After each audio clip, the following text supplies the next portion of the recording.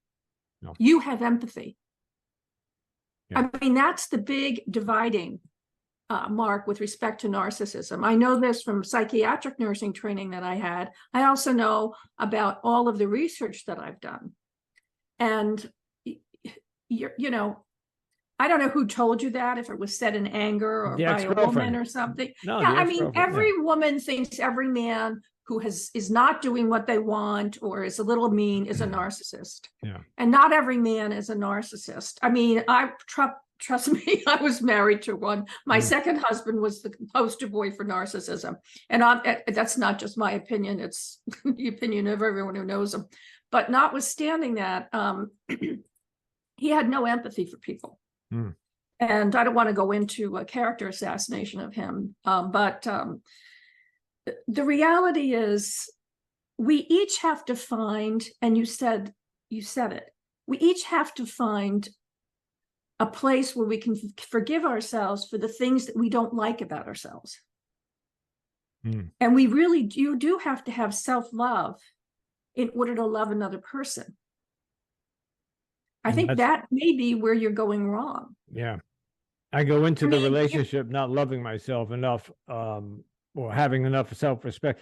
If I had that love or self-respect, I would have walked away when I should have, which probably would have been the first couple of dates, because again, while I did say the first 6 months was like a honeymoon period or that rosy whatever, she told me all that trauma.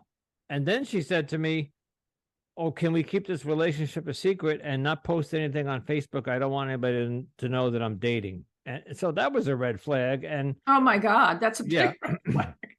And then I tell this story when she went to Florida the first time. She told me she had tickets to Florida before COVID, and then now COVID was they lifted the ban on travel, and she went to Florida. And I said, hey, let me buy a seat on the same flight. We'll go to Florida together. No, I'm going to visit somebody, and it's a friend of the family, and blah, blah, blah. And when she was down there, she started sending to me selfies with her and this guy that she was staying with, who she told me was a psychiatrist, and he was a friend of the family. But these pictures were inappropriate. They were like laying in the bed and making, like, just imagine, it wasn't sexual, but it was very inappropriate to send to your boyfriend. And I called her out on it. And you know what she said to me? If you don't like it, there's plenty of men waiting to take your place. Well, this was over a FaceTime call. So, well, I think you're really being too hard on yourself. I think, and that's my opinion. I think we're all hard on ourselves. I think you're beating yourself over the head over a mistake you made. You made it. Yep. You rectified it. And, wearing sackcloth and ashes, over the fact that you made a mistake, and you saw that she was not a healthy person. No. But you wanted to save her. You wanted to try to make her healthier.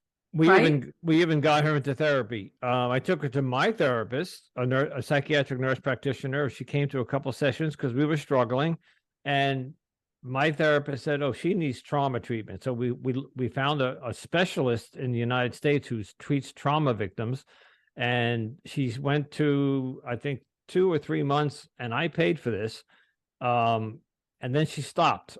And it's often, and I've been in the mental health field for a long time and I've been in therapy. When you go to therapy and the therapist and you start peeling back that onion, right? And you start getting down to the core of maybe the problem, many people don't want to deal with what's in the center of that onion, and then they stop therapy. Mm-hmm. Yeah, they stop. They go, no more. And that's what happened with her. She quit therapy after 3 months, and I asked why. She said, I feel bad that you're paying for this. I said, no. You need to keep going to therapy. And she just refused to go anymore. So, anyway, I think we got off topic there. Wow. Okay. where can we go from here? Well, we can talk about why in the United States, if we all know that a first marriage has a 50% chance of making it, in terms of longevity. I mean, 50% of the marriages in the United States get divorced. Okay. And if you got on a plane and you heard the pilot say, we have a 50% chance of getting to the destination, what would you do? But yet every 16 seconds, somebody gets married in the United States. Wow. Every 42 seconds, they get divorced. So, I mean, we have that hope. And that's what you're talking about. You had a hope that this was going to work out. Oh, you yeah. had a desire that it was going to work out. And you thought you could help her. I mean, you may not be full of self-love, but you are full of empathy. And she got you in a position where you were full of empathy for her and her trauma and the fact that she's not from this country originally. And you wanted to help. So, yeah. I mean, that was just, that's something that is part of your personality. And going forward, I think it's something that you're going to have to watch and be careful about. Yeah, I am. I almost fell into the trap.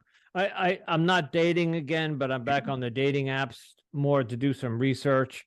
But and I know this may sound like a cop out, but the summer's coming here where I am, and I'm very close to the water and a beach person, so I'm looking for maybe a companion for the summer to go to the beach, and maybe not the summer, just a companion. And whether I call it a date or a friend or a companion, but I know myself that I got to be careful if this person has any kind of bad history or trauma, that I don't want to repair that, or again, Superman syndrome. Yeah, you're absolutely right that I can't. That's why I'm trying to stay single and take a step back. I did meet somebody last weekend, and we went on a date. The audience doesn't know this yet, but we went on a date, and at the end of the date, I just said to myself, "This woman's not for me." She was beautiful. Yeah, she was beautiful. We did have a good time together, but when she went home, I just didn't feel it, and which is unusual, because in the past my pattern would have been to just continue to call her and let's go on another date, and hopefully a relationship would be born. I'm not doing that this time. I'm really, I if anything, I'm going to go on dates and do research, and then maybe talk to the audience and experts about. I'd like to get into, maybe once I get past this. The original episodes of this podcast were all about this relationship and why I stayed, and I wanted to help other people recognize the red flags, et cetera, et cetera, et cetera. But at some point, I'm going to have to stop with that. They're going to get bored of it. I want to then maybe transform into. They will. This is episode number 26, and that's all I've been talking about. It's this relationship. I'm going to start transforming into dating apps and maybe just discuss the dating world. And I don't know, you're married, so luckily you don't have to deal with the dating apps and the dating world. It is horrible out there. It's not a pretty scene. That's what I hear. Yeah, it's not. There is just, and then Nancy, I don't have any trust. I do not trust anybody. This last relationship, the trust was gone. Because of all her shenanigans, I don't trust. So for me to get into, I don't even trust that the person that I'm texting on the dating app is the person who, on the other end, So I have a lot of work to do, but I'm going to do some work and research at the same time. So. Well, I think, anyone who's really dating today really needs to do the Be Verified app to see if they're who they say they are. I think that's essential, just to be careful. There are so many scams out there. Yeah. Oh, you have no idea, if somebody's really, on the dating app and they're really they're really after money, and they want to get involved with you for the purpose of getting money from you. I mean, that happens a lot. Yeah. Oh, I've already came across 2 of them already. So the dating apps themselves have the little page where they show you the tips and what to avoid and what to look out for. But I've already been contacted by several women who immediately want my phone number or immediately want to get off the app. And that's one of the red flags. And then even one of them mentioned something about, do you have one of those Zelle or Cash apps? And you know, that's so, yeah, as they say, I wasn't born yesterday, so I know a little bit about that.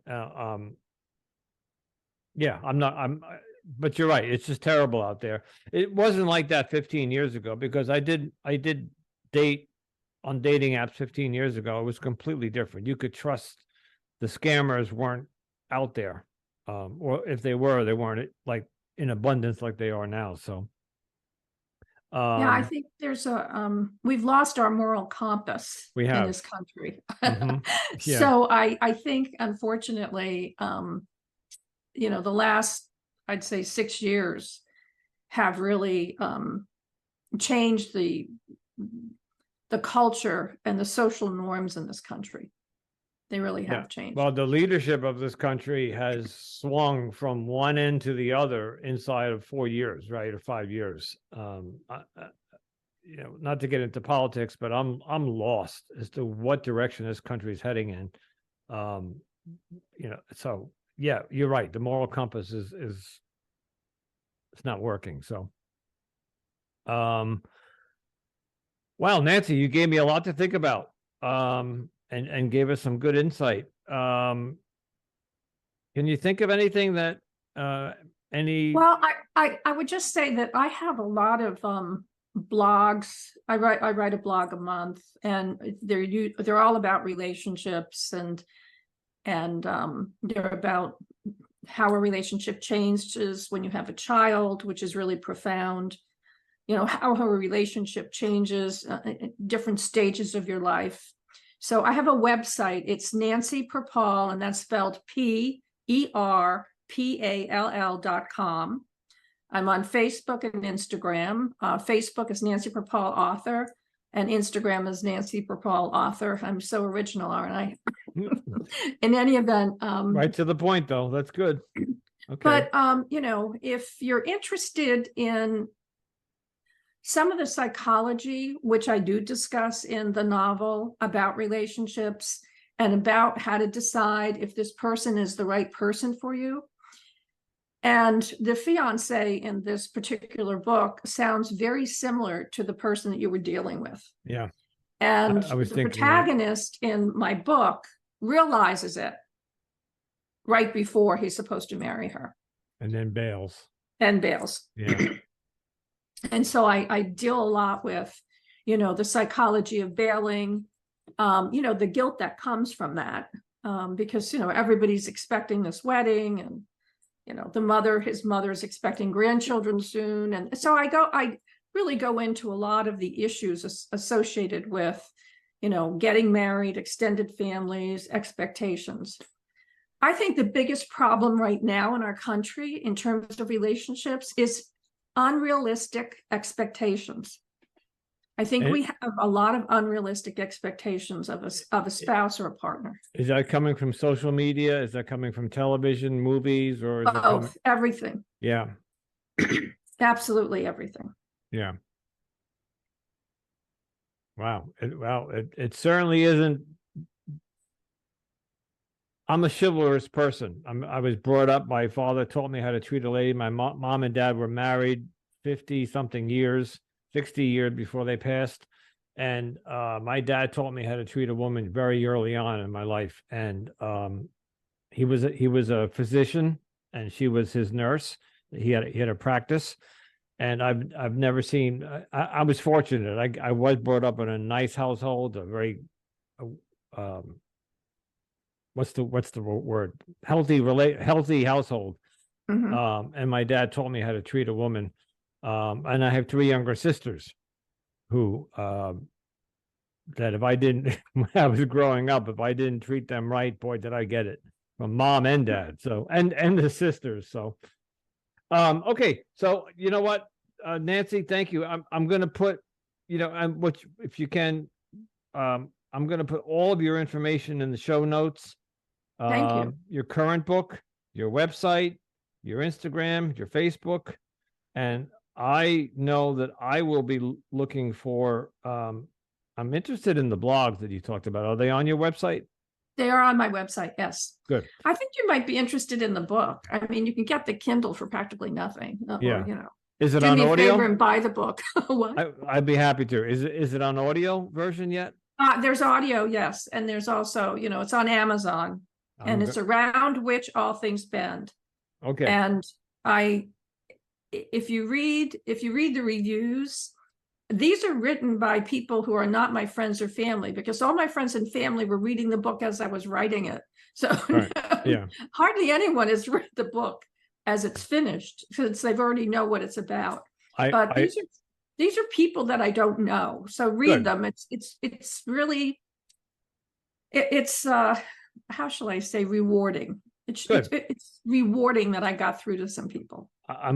Well, that it is rewarding, and I promise you, when we get off this call, I will look it up.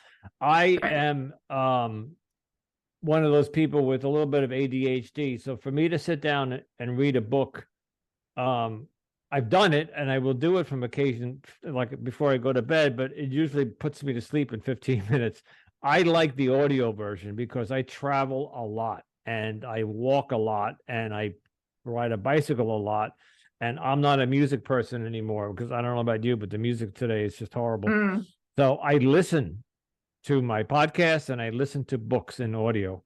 One of my most favorite books is called The Untethered Soul by Michael Singer. I don't know if you've ever heard of it. Yeah, actually, I have read that. Fantastic book. Yeah. So I will download your book on audio, and I will listen to it, and I'm excited to hear it. At this point, anything can help that can help me move forward one step at a time, and finish his grieving process and healing process, and then finally fulfill that self-love that is missing inside of me. So just show yourself some of the empathy you show for your audience, and why you're doing this podcast. I mean, podcasting is really hard work. I mean, people think anybody can do it, but you really have to be dedicated to it. And as you and I both know, sometimes, it doesn't work out, or you miss, there's a misconnection or something. So it's really, I give you a lot of credit for doing it. I don't think it's something I could do. Thank you. I work a full-time job, and I started this podcast, I guess it's almost 3 or 4 months ago now. I did not know what I was getting myself into. And it's like, I don't how to say this. I'm home every night now, working on scheduling and booking and researching for my next episode, and it's rewarding. But I didn't realize, I thought, I put an episode out a week and no, it's like a second job. So absolutely. Yeah, absolutely. I'm enjoying it. So. I don't know how you work full time and do this, but anyway, thank you so much for having me. I enjoyed it enormously, and I wish you a lot of luck, and I'll say a prayer for you. Thank you. And maybe in 6 months or so, maybe I'll have you back with an update. So that'd be great. I would love to fantastic. Yeah, we'll stay in touch. I'll friend you on Facebook. We'll stay in touch. Great. Nancy, thank you so much for coming on. Andrew here. I would like to thank everybody for their support. I've been getting a lot of feedback on this podcast, and but I would like to ask anybody who is on either Apple or any platform that allows you to leave a review. If you think I'm doing a good job, or you like what you're hearing, please leave me a review. Of course, 5 stars would be nice, but I can't ask for that unless you think I deserve it.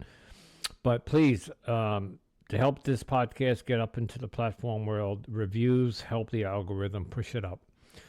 So, and as of right now, we're not doing any advertising, so it's This is all coming from me and my labor after work. And I appreciate everybody that's come on, the experts, the guests, the anonymous guests, and just I'm delighted that I've gotten up. This is episode number 27. I never thought I would get this far. So thank you very much, and stay tuned for the next episode coming in a few days. I have quite a few lined up for you. Ciao.